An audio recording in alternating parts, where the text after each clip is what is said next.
नमस्कार। आप सभी को आचार्य पूरन तिवारी का करजोड़ नमस्कार। बहुत सारे लोगों के प्रश्न हैं कि हम किस प्रकार से नवरात्रि में या फिर प्रतिदिन गणेश जी का पूजन किस प्रकार से करें। आज गणपति का पूजन किस प्रकार से करें, इस पर चर्चा करने के लिए यह विशेष वीडियो आपके लिए मैं बना रहा हूँ। गणपति विघ्नों का नाश करने वाले हैं। शास्त्रों ने उन्हें विघ्न विनाशक कहा, जो सभी प्रकार के विघ्नों का नाश करते हैं। गणपति का दूसरा नाम सिद्धि विनायक है।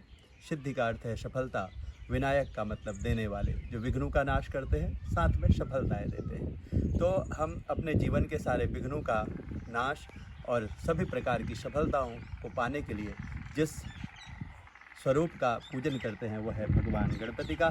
आज हम गणपति का पूजन कैसे करें इस पर चर्चा करेंगे। गणपति का पूजन करने के लिए हमें दूध, जल और पूजन सामग्री की आवश्यकता होती है।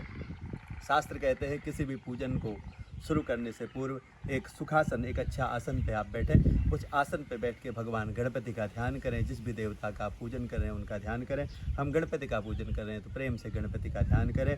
गजाननं भूतगणाधिसेवितं कपित्थजम्बूफलचारुभक्षणम् उमासुतं शोकविनाशकारकं नमामि विघ्नेश्वरपादपङ्कजं। ध्यान का अर्थ है, हे गणपति, हम आपका स्मरण करते हैं, आपको याद करते हैं, आप हमारे जीवन के सारे विघ्नों का नाश करें। फिर गणपति को ध्यान के लिए आपके आसपास पुष्प हों तो भगवान को पुष्प अर्पण करें। भगवान के पास पुष्पों को अर्पण कर उनसे आराधना करें, हे गणपति हम आपका ध्यान करते हैं।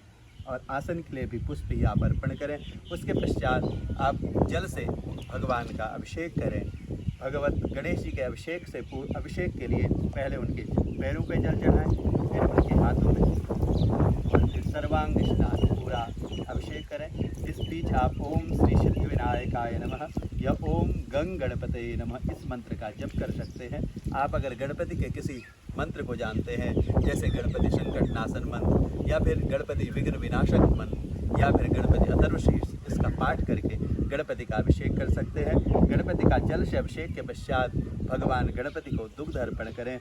ओम गजाननं भूतगणाधिसेवितं कपित्थजम्बूफलचारुभक्षणम् उमासुतं शोकविनाशकारकं नमामि विघ्नेश्वरपादपङ्कजं। श्री गणपति का पूजन जब दूध से उनका अभिषेक हो जाए, दुग्ध अभिषेक के बाद फिर से गणपति को शुद्ध जल से अभिषेक कराएं, माँ गंगा को स्मरण करते हुए। नमामि गंगे तव पाद पंकजम सुरासुरे वंदित दिव्य रूपम मुक्तिं च भुक्तिं च ददासि नित्यं भावानुसारेण सदा नराणाम। गणपतये नमः। गणेश जी को शुद्ध अभिषेक करके, गणेश जी का जो विग्रह आपके पास है उसको शुद्ध अभिषेक करने के पश्चात आप एक शुद्ध वस्त्र से उनको पोंछ दें। उनका सुंदर से गणेश जी को पोंछ दें।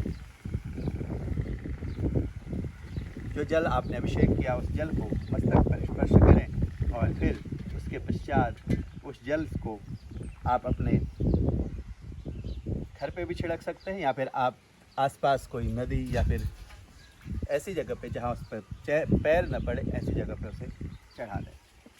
गणेश जी के लिए एक सुंदर सा आसन लें। उस आसन पर भगवान सिद्ध विनायक महागणपति को विराजित करें और उनका ध्यान करते रहें। ओम गंग गणपतये नमः मंत्र का जप करते रहें, गणेश जी का ध्यान करते रहें।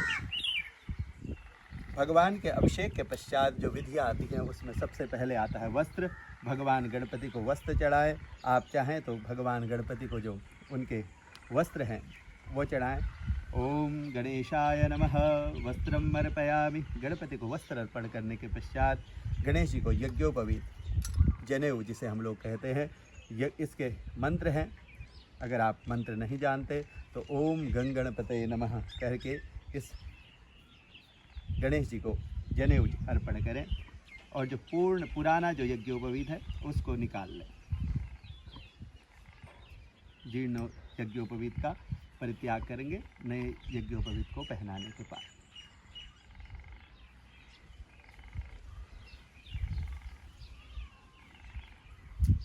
उसके पश्चात पूजन की विधि में जब हम आगे बढ़ते हैं तो तो आपके पास अगर भगवान को लगाने के लिए चंदन है तो सुंदर से भगवान गणपति के अंगों को चंदन से लगाएं, चंदन लगाएं और उनके मस्तक पर चंदन लगाकर ओम गंग गणपते नमः करके इस प्रकार से मस्तक पर चंदन अर्पण करें। अगर आपका विग्रह बड़ा है तो उसको चंदन से सभी प्रकार से उनके सभी प्रत्येक अंग का चंदन से लेपन करें। अगर विग्रह छोटा है तो आप उनके सिर्फ मस्तक पर टीका लगाएं। चंदन लगाने के पश्चात भगवान गणपति को ओम गंग गणपते नमः या फिर कुमकुम का अगर मंत्र आपको आता है तो गणपति को कुमकुम से टीका लगाएं।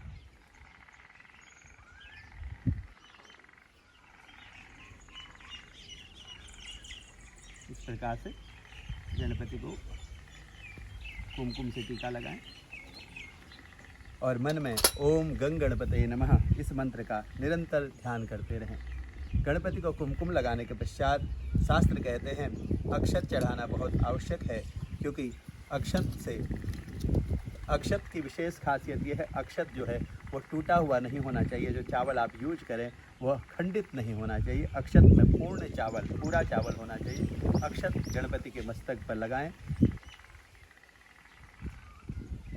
इस प्रकार से अक्षत गणेश जी को लगा दें। अक्षत लगाने के पश्चात गणपति के पास आप एक सुंदर सी पुष्पमाला आपके पास हो तो भगवान गणपति को पुष्प से सुशोभित करें, सुंदर सा उनका श्रृंगार करें, क्योंकि सभी देवताओं को श्रृंगार बहुत प्रिय है और गणपति मूषक ध्वज हैं। प्रेम से गणपति को पुष्पमाला अर्पण करें। एकदंताय विद्महि वक्रतुंडाय धीमहि तन्नो दंति प्रचोदयात्। गणेश जी को पुष्पमाला अर्पण करने के पश्चात गणेश जी का प्रिय है दूर्वा, गणेश जी को दूर्वा अर्पण करें। हमारे पास सुंदर सा यहाँ पर दूर्वा है जिसे मॉरिशस में हम लोग सैंधव कहते हैं। गणपति को सुंदर से दूर्वा अर्पण करें और आपके पास कम है तो कम मात्रा में चढ़ाएं। हमारे पास यहाँ पर हमने बहुत सारा दूर्वा इकट्ठा कर रखा है, तो गणपति के सुंदर श्रृंगार के लिए दूर्वा का उपयोग करें, क्योंकि गणपति को बहुत प्रिय है दूर्वा। तो हम इनका श्रृंगार भी दूर्वा से कर देंगे। यहाँ पर सुंदर से गणपति के चारों ओर को ऐसे इस प्रकार से दूर्वा लगाएं। गणपति सुंदर से दूर्वे से सजे हुए गणपति, और अगर आपके पास थोड़ा सा दूर्वा है तो गणपति के आगे ऐसे ओम गंग गणपते नमः करके गणेश जी को दूर्वा अर्पण करें। शास्त्र कहते हैं भगवान का आप जितना भी अच्छे से श्रृंगार कर सकते हो श्रृंगार को करें। गणपति का यहाँ पर ये सुंदर सा पूजन, ये गणपति को पुष्पों से सुशोभित करें। गणेश जी के मंत्रों का ओम गंग गणपते नमः इस मंत्र को निरंतर जप करते रहें, क्योंकि शास्त्र कहते हैं ओम गंग गणपते नमः इति यह स्मरणम कुरुते सुख संतति धन धान्यम सततम संलभते। उसके जीवन में सुख संतति और धन धान्य निरंतर बनी रहती है। तो ओम गंग गणपते नमः करके भगवान गणपति का विविध प्रकार से श्रृंगार करें। उसके पश्चात अलग अन्य विधियों में आता है गणेश जी को धूप दीप अर्पण करने की विधि है। गणेश जी को आप धूप अर्पण करें, गणपति के पास धूप जलाएं।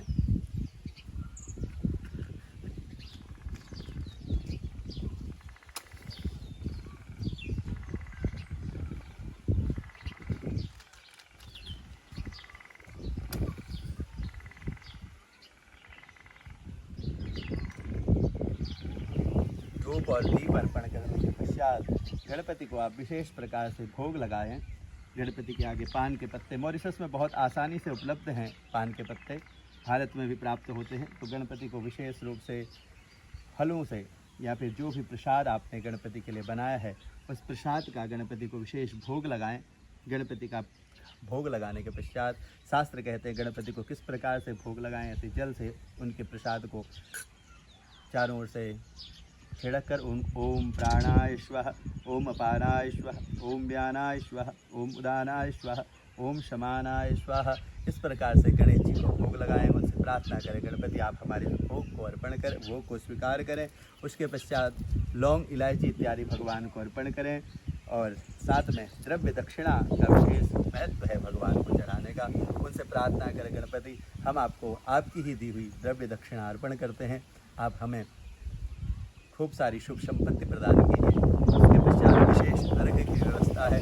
गणपति को विशेष अर्घ अर्पण करें, कोई विशेष फल, नारियल या फिर कोई भी विशेष फल आप गणेश जी को अर्पण करें और विशेष रूप से अंत में उनसे हाथ जोड़ के प्रार्थना करें, गणपति आप विघ्न विनाशक हैं, आप हमारे सारे कष्टों का निवारण करें, आप सिद्धि विनायक हैं, सफलताएं देते हैं, हमें बहुत सारी सफलताएं दें। इस प्रकार से प्रार्थना करते हुए गणपति की आराधना करो और फिर अंत में गणेश जी की विविध प्रकार से आरती संपन्न करके गणेश जी के मंत्र ओम गंग गणपतये नमः या ओम श्री सिद्धि विनायकाय नमः इस मंत्र का जप करते रहें। इस मंत्र का जप करें। शास्त्र कहते हैं आप जितना ओम गंग गणपतये नमः का मंत्र का जप करेंगे उतना ही आपके जीवन में सभी प्रकार की सुख संपत्ति आएंगी और साथ में सारे विघ्नों का विनाश होगा। तो गणपति विघ्न विनाशक गजानन जो हमारे दुखों का हरण करते हैं उनका संक्षिप्त पूजन हम इस प्रकार से करें, इस पे आज हमने चर्चा की। आप सभी को गणपति बप्पा मोरया।